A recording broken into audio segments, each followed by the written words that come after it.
Muchísimas bendiciones. Una vez más, Operación Jeremías entra en función. Para mí hoy nuestro segundo encuentro, que va a tener por lo menos 3 episodios, 3 intervenciones con conceptos diferentes, pero con un hombre muy de Dios. Aquí está su esposa de frente, acompañándolo, pero un hombre que Dios me ha permitido conocer en esta parte de la vida, en esta parte del trayecto. Y fue quien prácticamente, al junto conmigo ese día ahí en la oficina de la iglesia, creo que salió así, fue mi compañero para Operación Jeremías. No pudo estar en la primera entrega, pero aquí está con nosotros y pienso que este tema va a traer luz e iluminación a la vida de aquellos que nos están mirando y que con desesperación le están orando a Dios. Señor, enséñame tu voluntad, enséñame por qué y para qué yo estoy en la tierra. Operación Jeremías nace de lo que dice la palabra del Señor en Jeremías capítulo 1, verso 10. Mira que te he puesto en este día sobre naciones y sobre reinos, con el propósito siguiente: arrancar, destruir, arruinar para derribar, para edificar y para plantar. No se puede plantar y edificar si antes usted no derriba, no demuele y no destruye tantos conceptos que simplemente son basura en nuestro entendimiento. Así que así le damos la bienvenida al pastor Jorge Luis Jiménez. Por fin me pude aprender el apellido. Pastor, bendiciones. Esas cámaras son suyas. Antes de nosotros comenzar en materia, salude al cuerpo de Cristo que va a estar mirando Operación Jeremías en este segundo episodio. Muchas bendiciones. Para mí es un privilegio estar aquí edificando junto a la pastora Kenia y edificar al cuerpo de Cristo en cada faceta. Esto es lo que hacemos, eso es parte de nosotros. Y nada, prepare con toda expectativa. Siempre que se requiera estaremos aquí para edificar al cuerpo. No dar una palabra simplemente que emocione la mente, sino que te transforme el espíritu y te lleve a la plenitud a la cual fuiste llamado en Cristo Jesús. Ese es nuestro sentir y anhelo mientras estamos aquí impartiendo la palabra del Señor. Pastor, ¿por qué el pueblo tiene que ser edificado y dejar de ser entretenido? ¿Cuál es la diferencia entre entretener y edificar? Eso no estaba en el guión, señores. Pero yo le dije a él que yo iba a ir de acuerdo a lo que su voz ungida sonara, pues yo iba a tocar la trompeta por ahí. Dígame, pastor, la diferencia entre entretenimiento y edificación y el impacto que tiene uno y otro. En el versículo que acabamos de citar, Jeremías fue llamado con un propósito específico. Dios le dijo: tú vas a derribar, tú vas a destruir y tú vas a demoler y luego vas a derribar, para que luego plantes y para que luego edifiques. A veces nosotros queremos plantar y edificar sin esos 5 o 4 procesos que son lo que derriban esos conocimientos, esos entendimientos, esas ideas, esas concepciones. Cuando nosotros venimos a Cristo, le ponemos la vestimenta cristiana de decir aleluya, gloria a Dios, pero ahí está el mismo tipo de pensamiento, ahí están las mismas ideas, ahí están las mismas concepciones mentales con las que muchas veces actuamos antes de conocer al Señor. Pero le ponemos la palabra aleluya, le decimos gloria a Dios, la vestimos de espiritualidad, pero la raíz y el fondo sigue siendo igual. Por eso antes de comenzar con el tema de la gloria de Dios, conocer la gloria que la Biblia nos dice y el impacto que la gloria de Dios tiene para nuestras vidas, porque es necesario ser edificados antes que ser entretenidos, uno y otro. Es tan importante este concepto porque el entretenimiento es como la comida chatarra. Y eso es lo que el apóstol establece en el libro de Hebreos capítulo 12. Dice: despojémonos de todo peso, y después dice: y del pecado.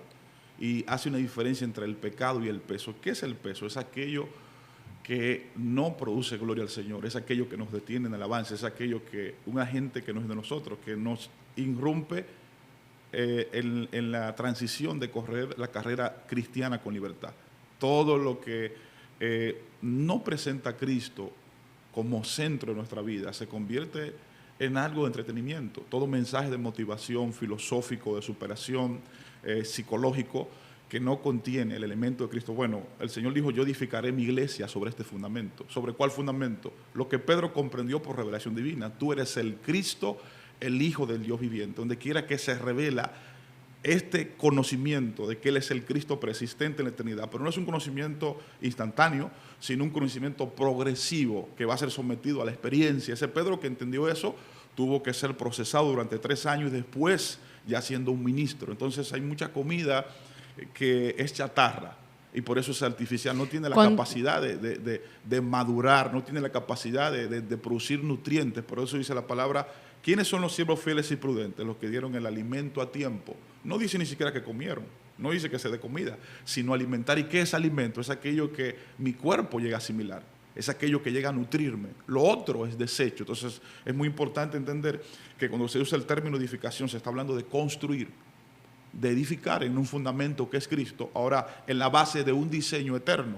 Nosotros no podemos venir aquí a poner lo que queramos, lo que sentimos, lo que percibimos, sino que hay un diseño eterno de parte del Señor, y es que todas las cosas sean reunidas en su Hijo Jesús. Entonces, esa comida artificial, como en los días de Eliseo, había muerte en la olla. Pero muy curioso, el profeta no cambió el potaje de la comida hasta que el grito de muerte no salió al aire. Y en estos días está saliendo el grito de muerte para que echemos harina y cambiemos los potajes.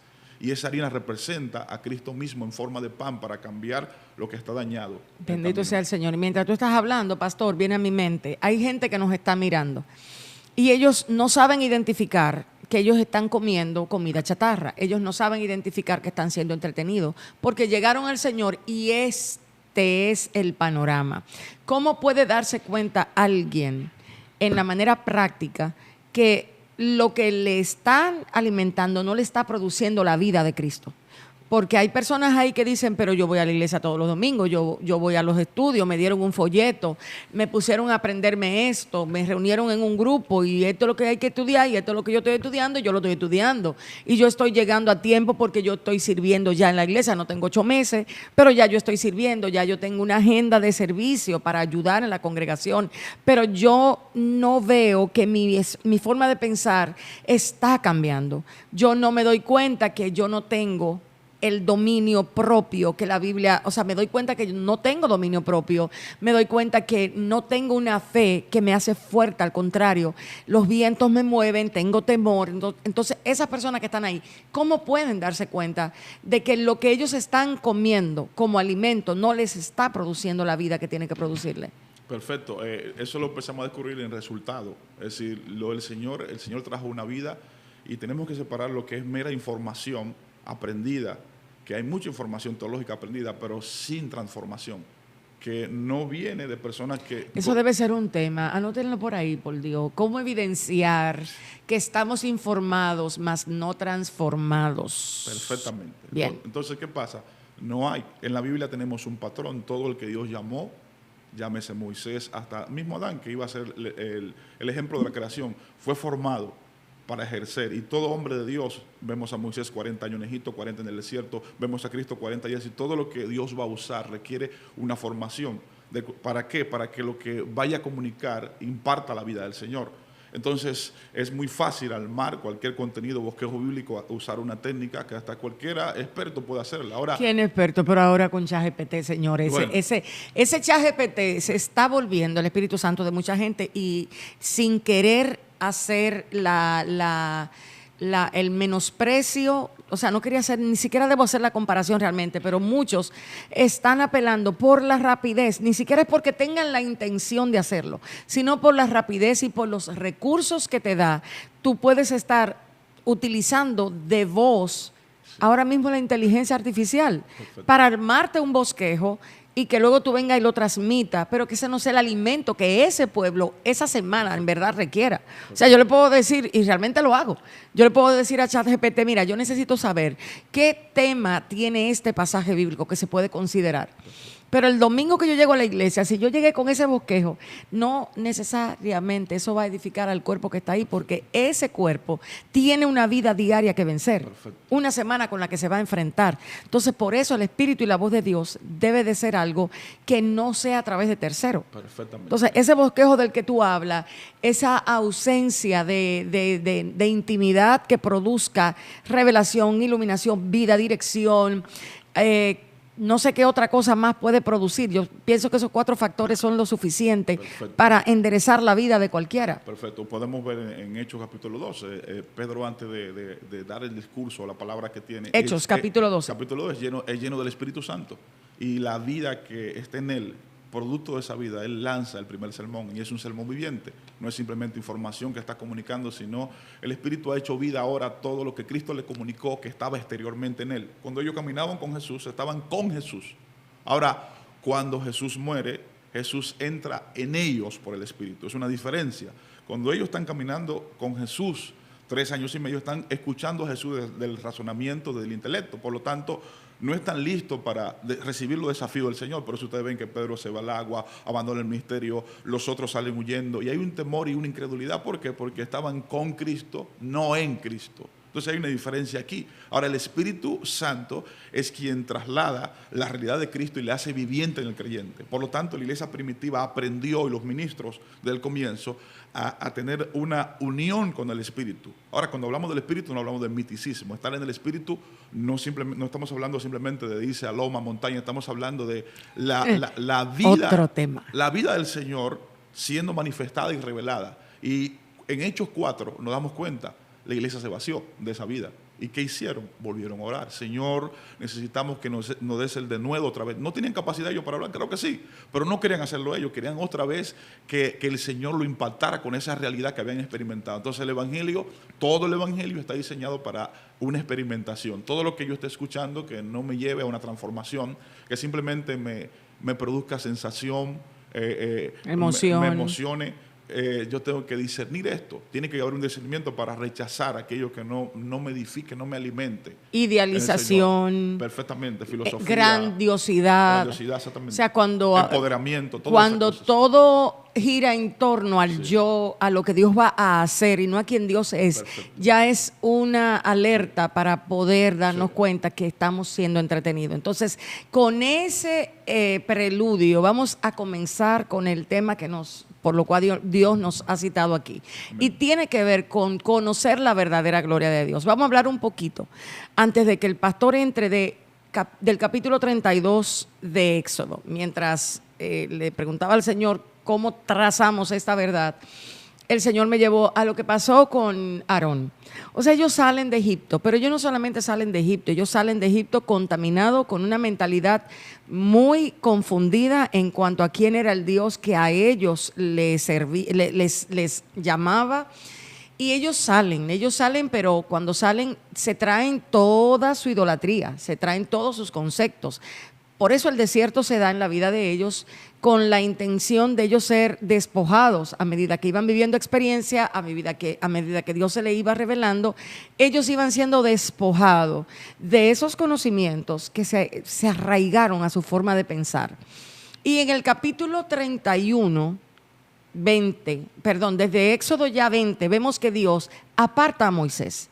Moisés sube a una montaña y Dios comienza a hablar con él, pero el pueblo se desespera. Estamos hablando de la gloria del Dios no conocido, porque todos nosotros necesitamos comprender con la mayor profundidad posible quién es el Dios de la Biblia, porque solamente así vamos a ser librados de ser engañados por un Dios que se parece al de la Biblia, pero no es. Entonces vemos que Moisés sube al monte, Dios empieza a hablarle, Dios empieza a revelarle, Dios empieza a darle la ley. Suceden unas cuantas experiencias entre Moisés y Dios, pero tristemente esa experiencia no era la que estaba sucediendo con el pueblo. El pueblo, mientras más Moisés pasaba tiempo con Dios, más se desesperaba. Pero el pueblo no estaba en la secuencia, ni en la sintonía, ni en la frecuencia que estaba Moisés. Moisés estaba arriba y ellos estaban abajo.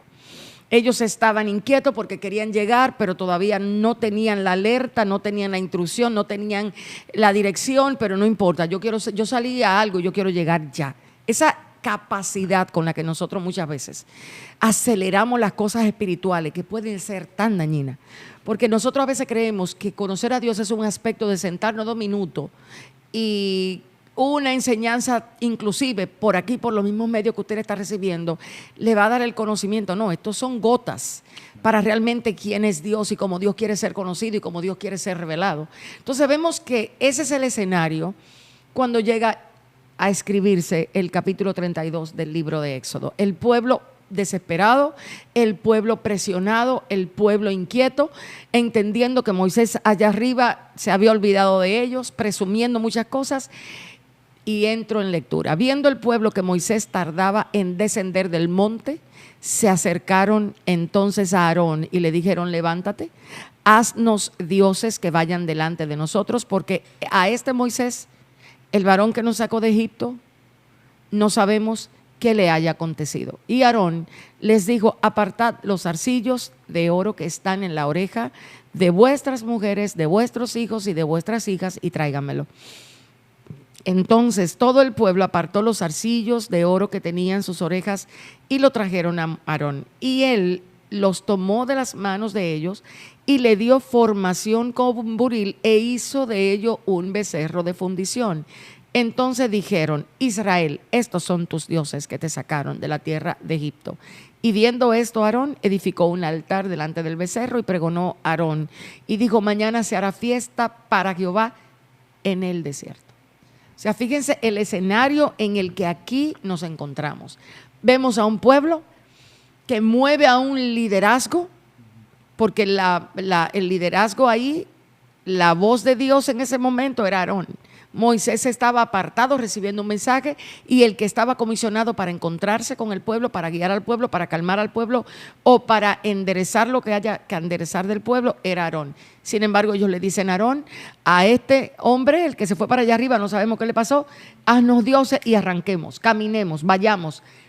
Que necesitamos movimiento, necesitamos acción, necesitamos que nos motiven, que nos ayuden a caminar, porque el sentirnos detenidos aquí nos hace sentir inquietos. Y este hombre lo que le dice, tráiganme el oro que ustedes sacaron de Egipto. Tráiganme todo eso y vamos a colocarlo en un lugar donde yo le pueda hacer a ustedes el becerrito que ustedes quieran.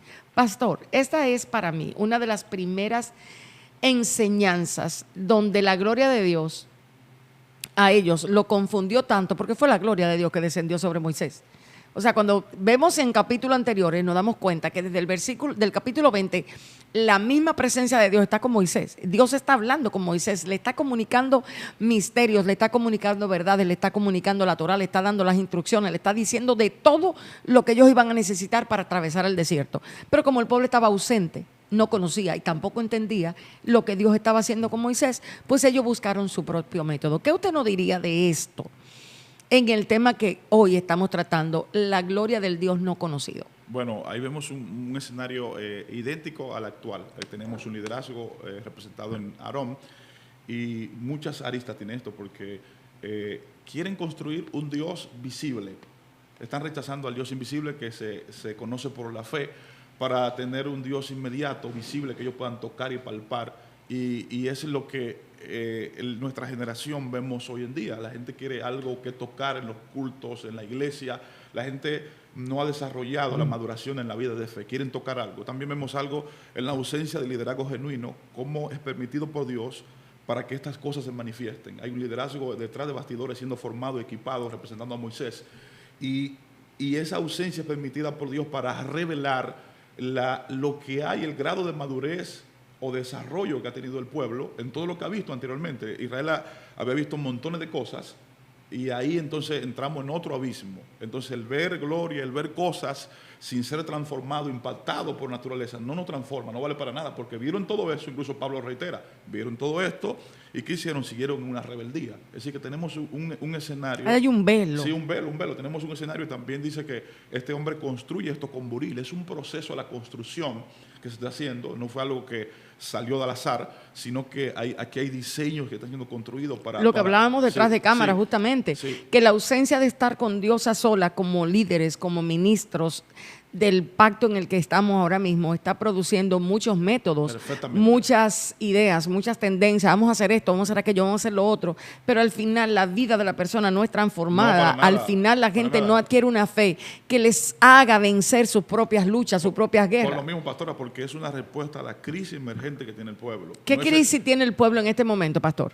Pero esto, pastor, es una sed de la verdad absoluta en Cristo. Esa es la crisis mayor que no sabe interpretarla. ¿Y qué hace? Bueno, cuando usted tiene hambre de comer alimento, usted le dan una comida chatarra, lo que sea, usted quiere saciar esa hambre con lo que tenga. Entonces, la ausencia de esa realidad, por eso vivimos en día de reforma, donde ese fundamento tiene que ser colocado en su lugar como referencia a la iglesia primitiva. ¿Cuál es la necesidad que tiene el pueblo de apresurarse para conocer a Dios y hacer sus propios métodos que los autoengañen haciéndole pensar que ese es Dios. ¿De dónde nace eso? Eso es naturaleza caída, porque no tiene otro origen. Es del interior de la naturaleza adámica, el intento de lo que mismo hizo Adán cuando cae. Adán pretende hacer una estructura nueva, cae de la gracia en Génesis y se hace un delantal por sí mismo, crea, incluso esa palabra significa como un mecanismo de defensa. Adán, ¿dónde tú estás? No, yo estoy aquí. Adán pierde la ubicación en el lugar donde fue colocado de parte del Señor. Así que es un intento de la naturaleza caída también de pretender en sus propios méritos y hábitos y esfuerzo lograr esa conexión con Dios sin la ayuda y la revelación directa del Señor. Entonces vemos en este primer escenario, vemos que el pueblo convoca a Aarón, el liderazgo que fácilmente idea maneras, planes, diseños, para decirle, este fue el que lo sacó. Y mañana entonces vamos a celebrar, mañana vamos a hacer fiesta, mañana vamos a la alabanza, mañana vamos a hacer brinco, vamos a hacer salto, porque no hay una conciencia de quién es el Dios que está arriba. Sí, y también, pastor, aquí vamos acuñando lo que Pablo dice, no se le pone bozal al buey que trilla, al becerro, él se contrasta, el apóstol como un ministro, el becerro y el buey en la Biblia son los símbolos ministeriales. Así que lo que hace Aarón es construir ministerios emergentes, sin fundamento, artificiales, de la nada. Eso, espérese. Vuelva y desarrolle eso ahí. Oiga, presta la atención a eso que está diciendo el pastor. O sea, no fue a lo loco, que Aarón no le dijo, vamos a hacer un águila, ni vamos a hacer un elefante, ni vamos a hacer una serpiente. Dijo, vamos a hacer un becerro. Sí. ¿Por qué?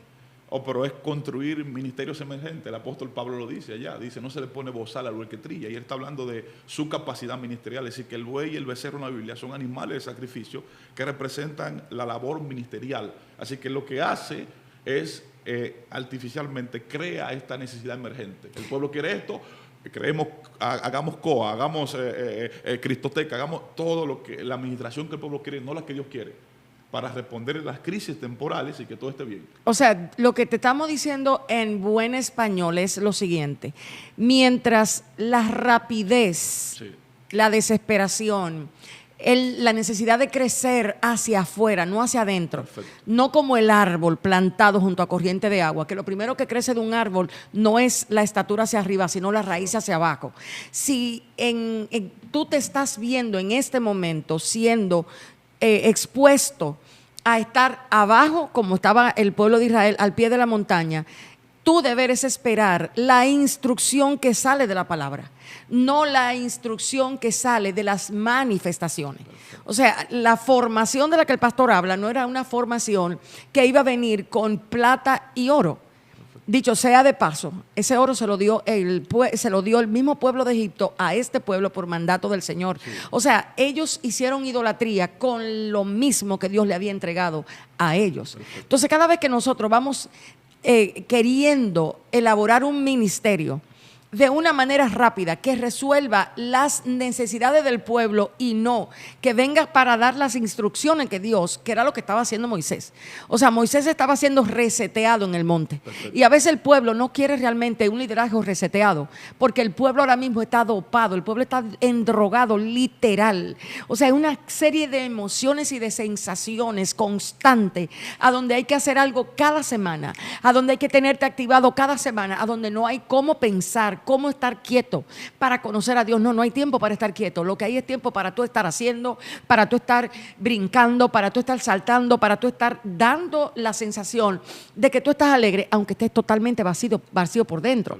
Entonces necesitas entender que cada vez que lo que adorna a un ministerio es la premura, la rapidez, no la instrucción, no la formación, el buril de lo que tú hablabas, ese mecanismo rápido, esos diseños humanos. Entonces ya tú estás en el camino correcto para entender que eso no es la gloria de Dios. Imposible. Que de eso es que se trata el tema de hoy. Entonces pasamos por ese escenario.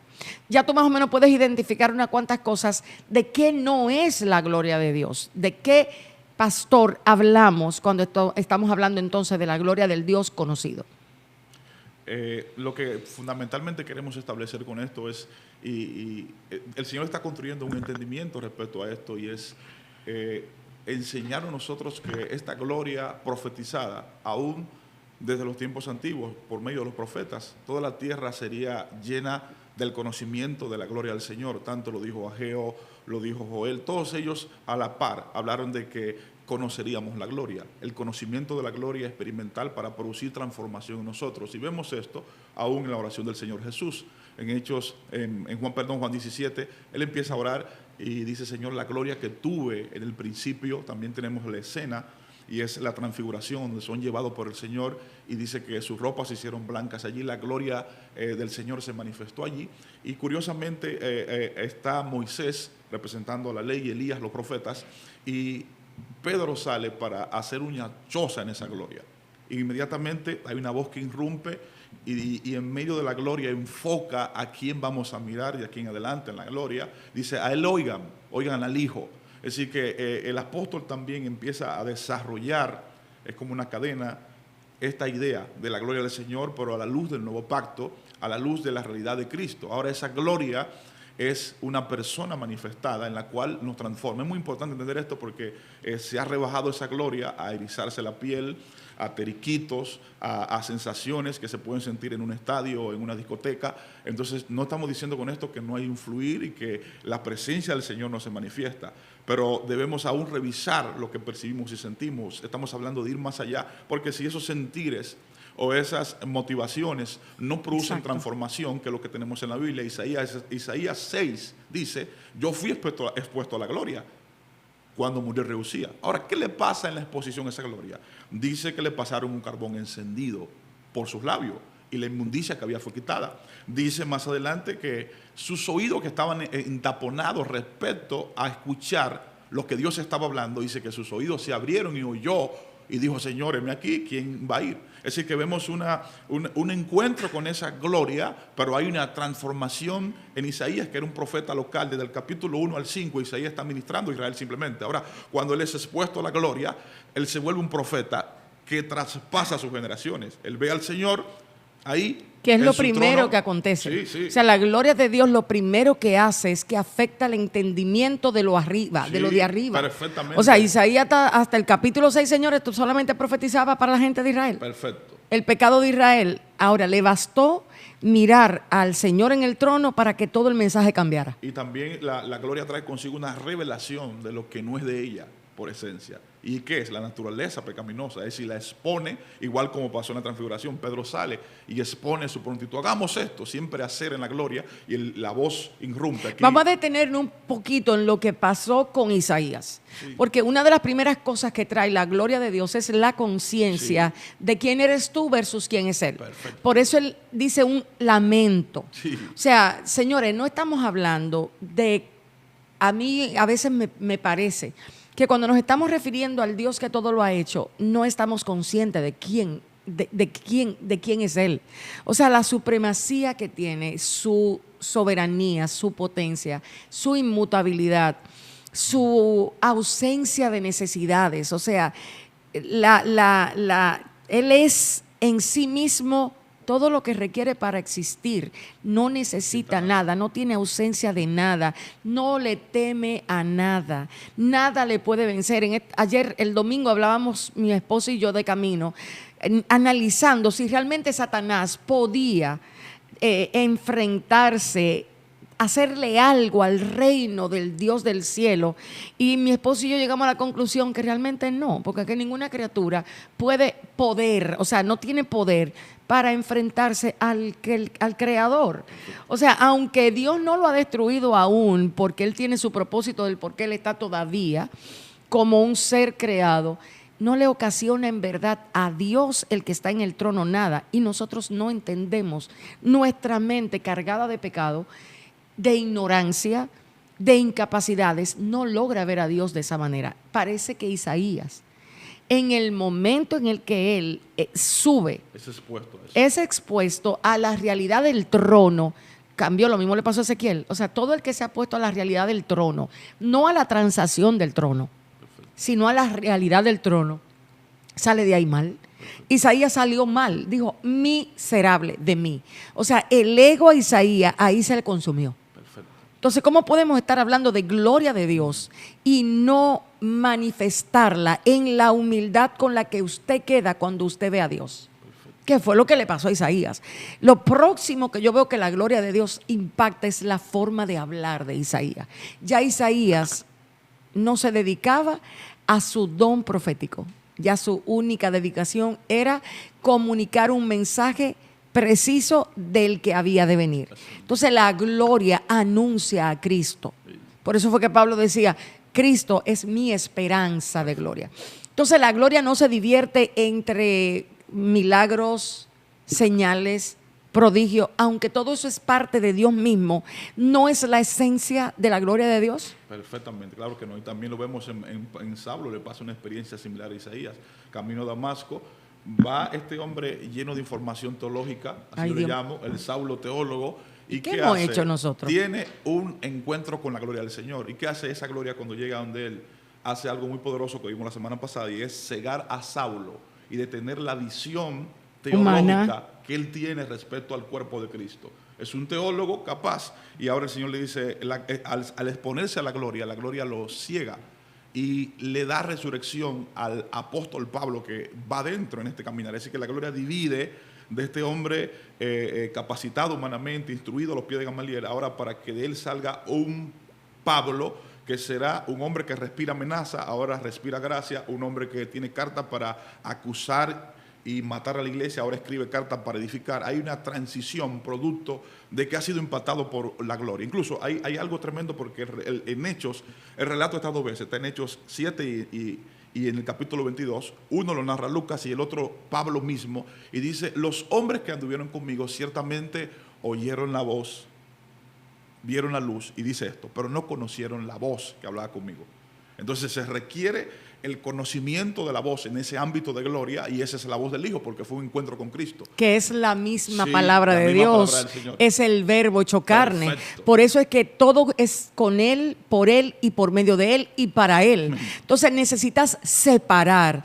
Es cierto de los milagros y creemos en milagros. Amén. Y operamos en milagros. Operamos en liberación, operamos en sanidades. Vemos eso, pero nada de eso es comparable a la gloria del Padre. Imposible. Entonces, cuando nosotros estamos en un evento, en un conglomerado, en un grupo, y lo que estamos viendo es manifestaciones, necesitas separar lo que es la manifestación de la mano de Dios, de lo que es la gloria de Dios Padre, que es Cristo transformando el ser interior. Es ese contacto, es esa realidad, es ese encuentro donde la presencia de Jesús no solamente te impacta lo de afuera, sino te hace sentir la necesidad de querer obedecer a Dios, de querer agradar a Dios.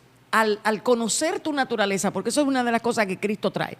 Una de las cosas que trae la gloria de Dios es que te enseña el espejo de quién eres y te quiebra. Perfecto. Te quiebra de una manera que tú dices, ay, y es en ese ay, en ese clamor de humildad, que la voluntad de Dios para ti ya no es algo como algo de suerte, sino es ¿qué hago, Señor? Por eso fue que a Isaías la instrucción vino inmediatamente. Entonces muchas personas en este momento están ausentes de conocer qué hace. ¿Será porque no han podido hacer referencia clara a lo que la gloria de Dios es? Excelente. Eso es todavía mirar con un velo. No pueden ver, como dice en Corinto el apóstol, que al no haber un arrepentimiento genuino, haber dureza en el corazón, no pueden ver la gloria que ya ha sido manifestada en Cristo. Entonces, eso que usted decía que le pasa a Isaías, lo mismo de Saulo. Él le dice, ¿quién eres, Señor?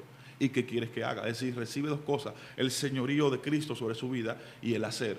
Y un hombre que nadie lo guiaba, ahora un creyente sencillo de la iglesia primitiva, lo lleva en la mano y lo está guiando. Al hombre que tenía un carácter incontrolable, ahora la exposición de la gloria de Cristo, la gloria real que estamos hablando, que es Jesús mismo, ahora vuelve a este hombre alguien tan humilde, tan sencillo, que a veces dice que ni es digno de ser llamado apóstol, y vemos en el lenguaje de él todo lo que lo afectó este encuentro tan profundo y progresivo, porque no fue algo simplemente de ahí, sino que él siguió exponiéndose más adelante a esa gloria del Señor y modeló esta vida en Cristo. Y por eso llegó a escribir cosas como esta, tal vez, ¿verdad? Dice, porque Dios que mandó que de las tinieblas resplandeciese la luz, Él ha resplandecido en nuestros corazones para iluminación del conocimiento de la gloria de Dios en la faz de Jesucristo. Segunda de Corintios 4:6.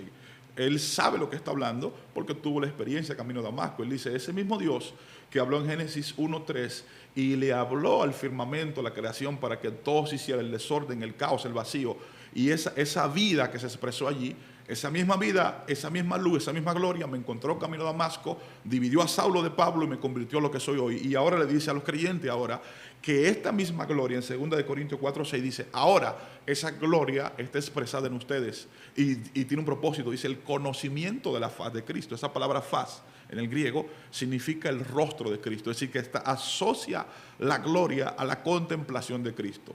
Es decir, no, ¿por qué hace esto? ¿Por qué no quiere dejar una gloria como un humo, como se expresaba en el Antiguo Testamento, como una simple luz, sino que ahora quiere personificar la gloria en alguien? ¿Para qué? Para que yo no soy transformado al tener el encuentro con un humo, con una luz, pero sí soy transformado al ver la imagen de un hijo que posee naturaleza, que honró a su padre, que fue obediente. Esa es la diferencia que tenemos que ver. Por eso yo tengo un conflicto tremendo cuando simplemente miramos el arca como la presencia y la gloria. Y ciertamente el arca abarca el concepto, esa arca de la alianza que fue hecha en los días de Moisés, abarca el concepto de que hay una gloria y una presencia que hubo. Pero mis hermanos, cuando Moisés hizo el modelo, la Biblia dice que ese modelo del arca fue hecho con madera de acacia. Y todos sabemos, los que estudian simbología, que la acacia es la madera incorruptible que no coge gusanos, que no coge piojos ni plaga. Y eso representa la carne incorruptible de Cristo. Y por otra parte, dijo, cúbreme el arca de oro, representa la divinidad de Cristo. Por lo tanto, el arca fue la única que pudo guardar la tabla de la ley, el pan y el maná. Por lo tanto, Cristo fue el único que pudo guardar todo el requerimiento del Padre. Así que cuando Israel marchaba con el arca, junto al arca, Israel perdía o ganaba la batalla, estaba determinada por cuanto Israel estuviera pegada a la gloria. ¿Y quién era esa gloria? No era algo místico, era una persona figurada que caminaba con Israel. Así que la palabra, tú acabas de decir algo que me tiene la cabeza, o sea, es como si yo pudiera en este momento mirar cuántas veces nosotros hemos sacado a Cristo del corazón para entrar una simbología de Él. Sí. Humo, sí. Luces, sí. Cualquier manifestación. Palabras, sí. Enseñanzas. O sea, la simbología, el misticismo. Cuando hoy estamos ante la venida del Hijo de Dios, ¿cuáles cosas, pastor, pueden aparentar ser gloria de Dios? El que nos está viendo ahí está siendo expuesto a un conocimiento revelado e iluminado. Ellos no saben, ellos dicen, pero no sé, me dijeron que la gloria de Dios está aquí. ¿Y qué usted ve? Bueno, usted ve muchas cosas. Usted ve uno con los celulares, usted ve otro con las cámaras, usted ve las luces por un lado, usted ve brinco y salto y alabanza por otro lado, y a ti te dijeron que esa es la gloria. Y tú te lo creíste. ¿Cuál es el impacto que tiene en una persona que le dicen esta es la gloria cuando no es la gloria de Dios? No, imagínate. A gran escala y a poca escala. Diga usted la de la poca escala, que yo le voy a decir la de la grande escala. ¿Cuál es el impacto que tiene eso? De que te expongan verbalmente a la idea de que lo que tú estás viendo ahí es gloria de Dios, cuando no tiene nada que ver con la gloria de Dios, que es Cristo mismo. ¿A qué tú mismo te estás exponiendo si no te levantas a buscar con necesidad y con urgencia lo que la Biblia llama gloria de Dios? Es cierto que exponernos a ese ambiente, y lo podemos identificar, creo que más que saber resultado también lo que acabamos de someter, identificar lo que produce. Estamos hablando en la Biblia por la palabra, Isaías 6, Hechos 7, Hechos 22, viendo qué produce el encuentro con la gloria. Por lo tanto, eso nos da un requerimiento para saber cuándo hemos sido expuestos a un ambiente de la gloria del Señor. Cuando decimos que Isaías vio la gloria y vio el trono, vio al Señor, dice claramente. Es específico con lo que él está viendo y hay una transformación en él, hay un cambio en el lenguaje, hay una apertura de oído, hay una transformación. Igual Saulo tiene un encuentro con esa gloria y él sabe que su vida antigua empieza a ser confrontada y ministrada. Entonces, yo siempre hago esta confrontación. Decimos a veces, el culto estuvo glorioso y tremendo. Entonces, y tú no viste todo lo que pasó. Entonces uno pregunta como pastor, ¿y qué te dijo el Señor? Nada, estaba glorioso, pero ¿qué recibiste? Entonces es incompatible con la idea bíblica, porque cada vez que la gloria se manifiesta, tenemos un impacto, tenemos una impartición, tenemos una transformación. Primero tenemos una revelación de quién es Dios, en un ámbito nuevo. Y segundo, tenemos una exposición de la condición de nuestra naturaleza. Y tercero, para que podamos llevarla. Tampoco Dios nos expone para avergonzarnos, sino que cuando somos expuestos y hay un área que está torcida o dañada, hay un cambio que se da en nosotros. Es decir, que la gloria trae una revelación de quién es Dios, trae una exposición de nuestra naturaleza y a la misma vez, simultáneamente, produce los cambios requeridos. Por eso, si yo no podía perdonar y la gloria estuvo en un lugar, cuando voy a mi casa, muestro el fruto y soy capaz de perdonar a mi esposo, a mi hijo, a mi esposa. Esa es parte de la gloria práctica, porque si la gloria es Cristo, Cristo perdona. Si la gloria es Cristo, Cristo es paz. Es decir, que contiene un fruto consigo mismo la exposición de esa gloria. No simplemente que la piel se me erice, que vi un humo, que vi una luz que brilló. No. Estamos hablando de una persona viviente que ha prometido estar con nosotros hasta el fin. Fíjate que hay un peligro de ser expuesto al falso concepto de gloria de Dios.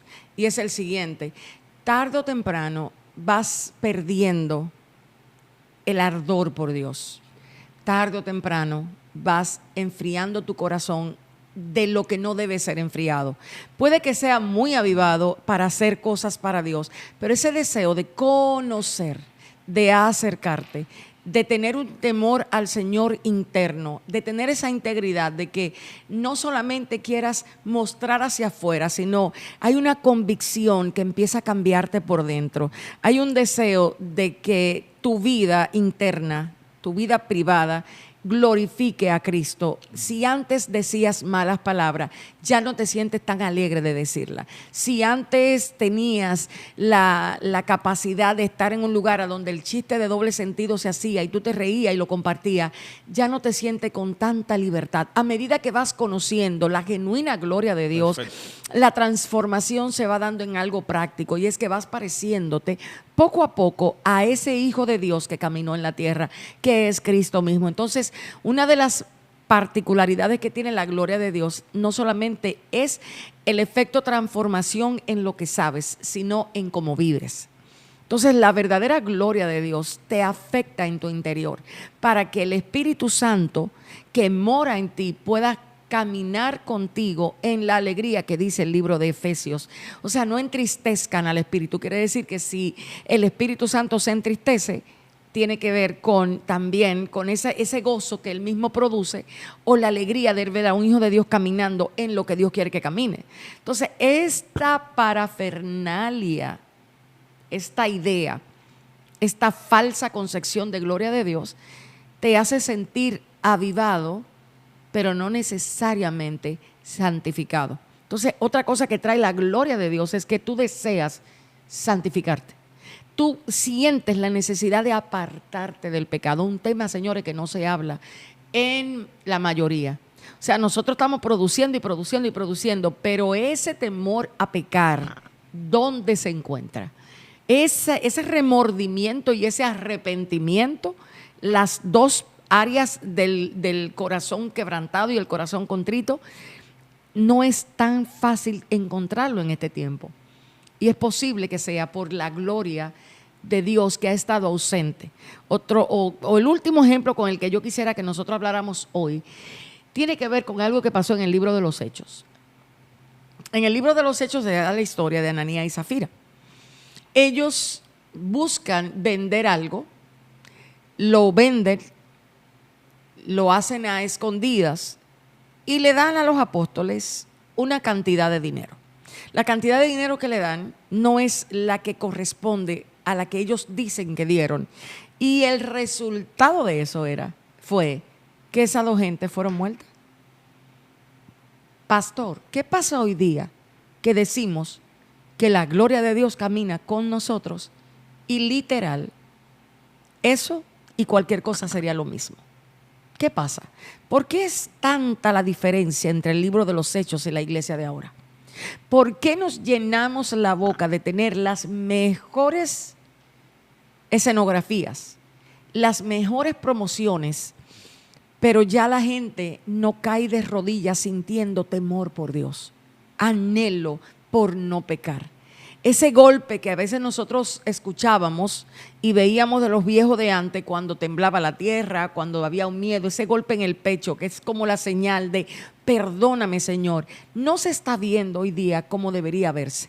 ¿A qué se debe? Se deberá a que la poca gloria de Dios operando, gobernando el ser de alguien, no es más que la idea promocional de alguien que tiene influencia pero carece de esa validación del cielo que dice, aquí va un hombre santo, aquí va un hombre que teme a Dios, aquí va un hombre que no se corrompe por lo económico, por lo transaccional, que sabe que su llamado es hablar y hacer lo que Dios le dijo. ¿Será que nosotros estamos ante la antesala de ver a una iglesia llegar quizás al peor estado jamás visto de frialdad, para que luego venga esa convicción que tiene que venir al cuerpo de Cristo para volver a moverse como en el libro de los Hechos la iglesia se movía? Creo que la iglesia primitiva desarrolló de manera práctica, sin mucha información teológica, el desarrollo y la experimentación de esa gloria. Y a la iglesia primitiva experimentar esa gloria del Señor práctica, tangible y en Cristo, hemos estudiado que el Nuevo Testamento no está escrito completado en los primeros siglos. Entonces la iglesia dependía absolutamente del Espíritu Santo y de lo que se ve narrado en la vida de Cristo. Por lo tanto, la iglesia estaba absorbiendo como una esponja esa realidad. Usted lee y dice, crecían en la palabra del Señor y los discípulos se multiplicaban. No dice que eran miembros, dice discípulos, y esto llama la atención porque los discípulos... Eso es un tremendo tema, porque la mayoría de personas hoy deberíamos preguntarle, ¿ustedes son seguidores o son discípulos? Y si son discípulos, ¿producen discípulos o producen seguidores? Es decir, que ahí hay un rastro tangible de que la gloria está manifestándose, produciendo discípulos, gente vendiendo lo que tenía así. Por eso es muy radical la operación del Señor cuando pasa lo de Ananías y Zafira. ¿Por qué es radical? Porque en el nivel de operación donde la iglesia se estaba manifestando, en esa gloria tan real, tan sincera, tan poderosa, tan tangible, no es permitido. Entonces eso también nos confronta a nosotros a medir en qué parámetros o en qué niveles de esa realidad andamos nosotros hoy. Por eso todo, como usted decía, creo que todo está siendo removido para que ser colocado al fundamento original en Cristo, siendo llevado otra vez a la edificación verdadera, en esa gloria, a la faz, al rostro de Cristo, para que las cosas se alineen donde debieron estar hace mucho tiempo. Nosotros cerramos hoy esta primera intervención con Pastor Jorge de la siguiente manera. Si nos conformamos con lo que estamos viendo y nos quedamos así, puede que simplemente nuestra generación no vea nada más que lo que está viendo.